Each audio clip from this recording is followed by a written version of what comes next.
So obviously, continuing on, we've got respiratory adaptations. So firstly, ventilation.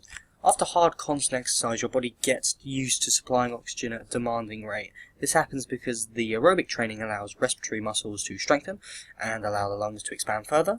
This is beneficial for the athlete as there will be more oxygen per minute for them to disperse to the working muscles. Ventilation is important as it measures how much O2 is going to be sent to the muscles. This statistic will show whether or not you have high enough VE to not only be in elite, but actually have a chance of being successful.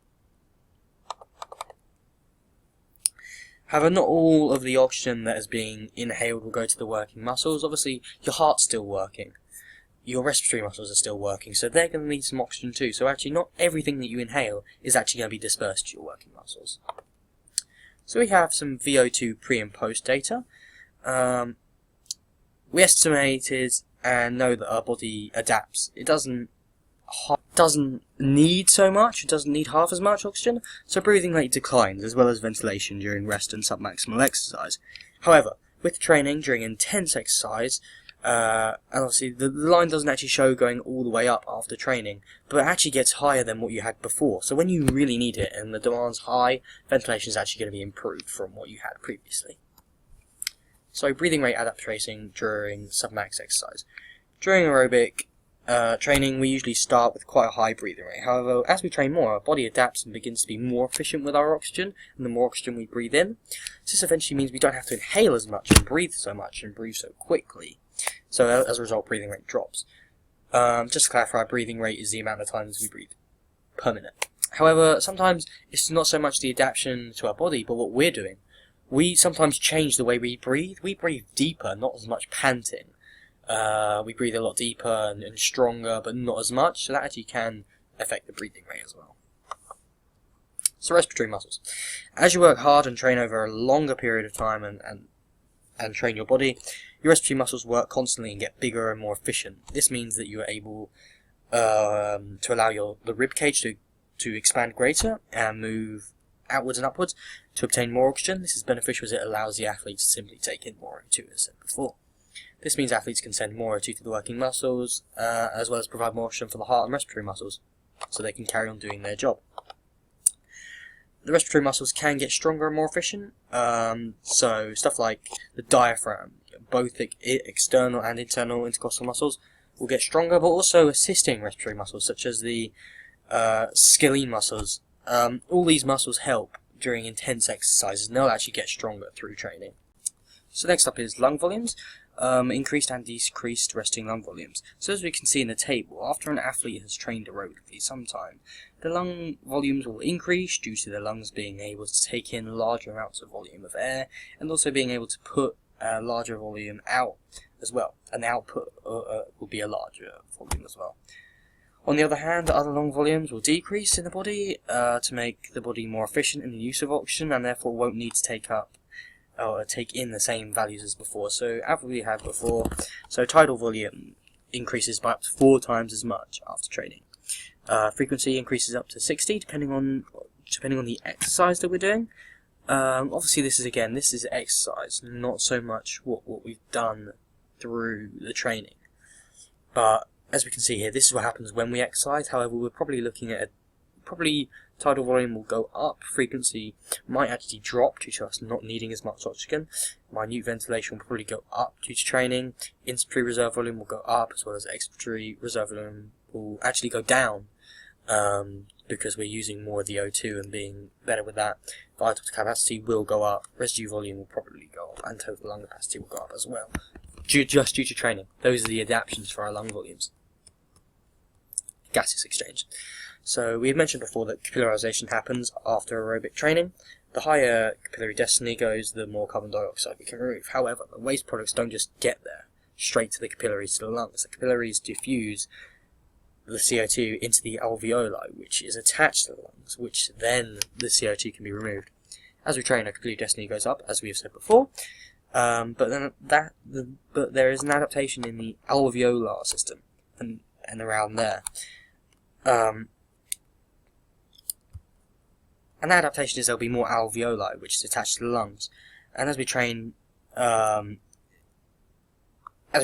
get more waste products going, because of the adaptation that's happened, more waste product can be removed out of our body and away from the muscles.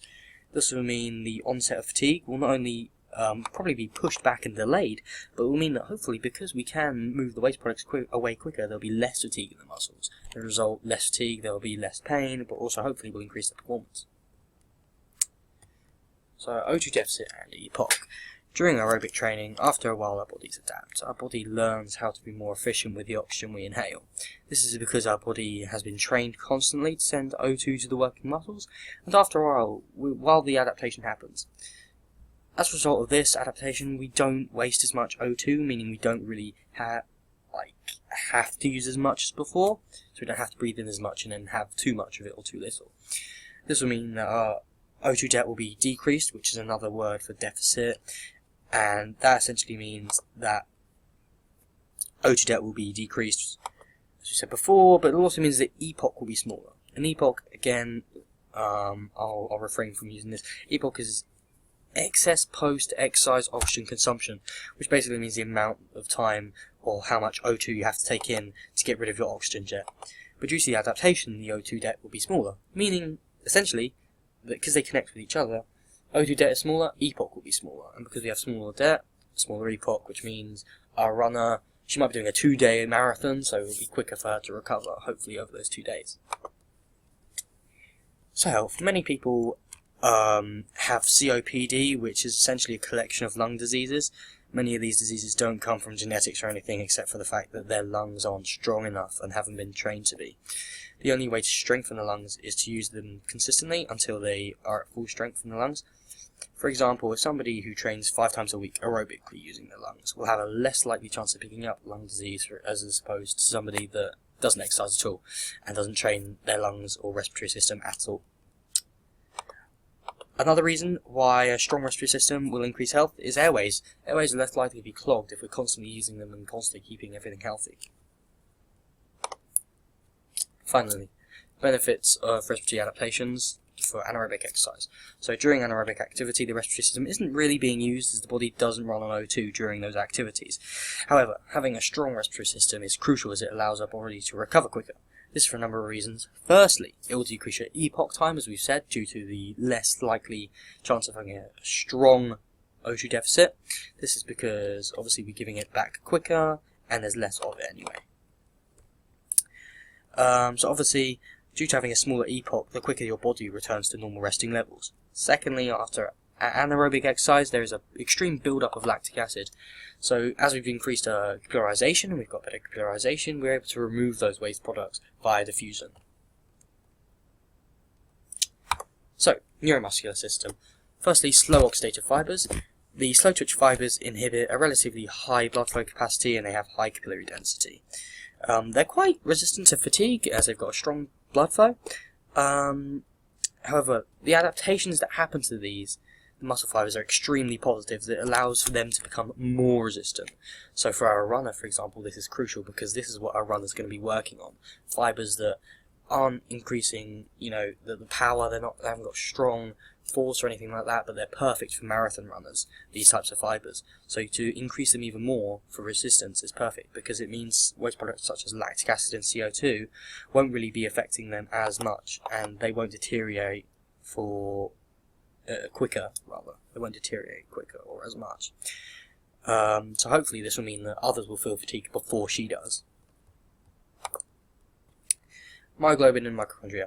So one fundamental adaptation is the increase in mitochondria and myoglobin.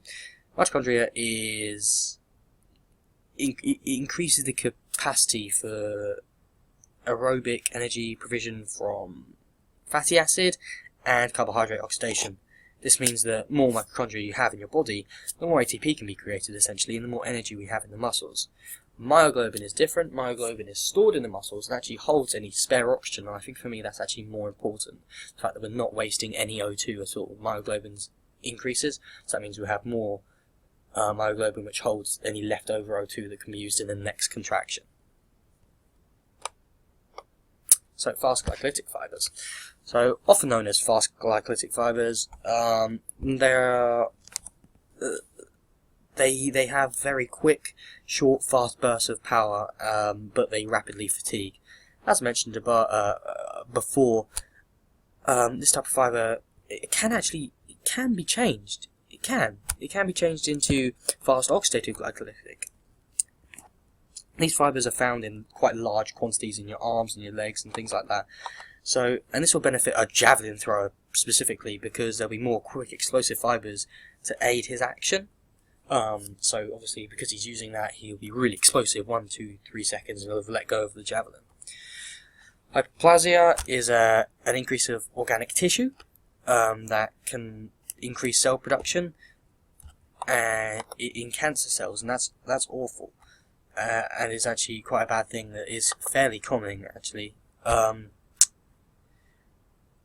So, obviously when you're bulking and things like that, and your muscles are getting bigger and bigger and stronger, it can happen, and it can cause, it's a very harmful risk, actually. It can happen to both males and females, but due to there being a larger amount of areas in which tumours and cancer can be affected females have a higher risk for this. So, fast oxidative glycolytic fibres. So, sometimes known as type 2A fibres. These fibres contain a large number of mitochondria and myoglobin, hence their red colour. They manufacture and split ATP at a fast rate by utilising both aerobic and anaerobic metabolism, and hopefully it'll be able to produce faster, stronger contractions. Although they are more prone to fatigue, it can happen. They do fatigue fairly quickly. But the adaptation that happens to this is they're more productive in their oxygen use, and that actually helps a javelin thrower because he does actually take quite a long run up before he actually lets go of the javelin. So essentially, if it's better in the oxidative place, it's actually going to be better for him in the run up, and then obviously he'll use his other muscle fibres to help him throw. Tendon strength. Increased tendon strength. As skeletal muscles become larger, stronger, and more efficient, connective tendons adapt to meet an increased demands. Without these adaptations, very serious injuries can occur if the increased forces of contraction developed by the muscle cannot cause the lever or bone to move properly. So aerobic training over time would lead to neuromuscular system adapting and increasing this tendon strength, which will avoid injury. Proprioceptors. So, as we train, the muscle spindles which are in the belly of our muscles get stronger and allow more stretching. This is because we learn that we can stretch further, so when receptors send feedback to the brain doesn't actually initially say, stop stretching at all. We're actually able to stretch further, partially due to ligament adaptations, but partially also to the brain actually learning and the proprioceptors developing and saying we can stretch further than this. Neural pathways. These show changes as a result of long-term exercise training and can include changes such as cellular adaptations. For example, sprint training produces relatively small metabolic changes but has a substantial effect on performance. So as we train, our bodies learn the route taken and actually gets quicker doing this. The result is an increase in reaction and coordination time. So for our javelin guy, it's perfect because he can actually coordinate his running with his throwing. So as he steps on the line, which is where he needs to be to throw, he lets go of it perfectly. So the coordination works perfectly there. Finally, force generation. Force generation. So as our bodies develop through training, our muscles are not only getting stronger but have more explosive power.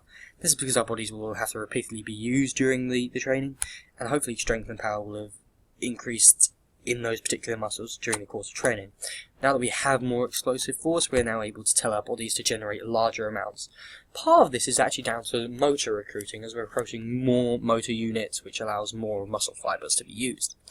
However, it's also down to the muscles being developed due to training and stuff like that. So for our javelin thrower, it will benefit him, is he's able to recruit more motor units, which will create more force as it's being thrown, which will generate a further distance for the javelin to travel.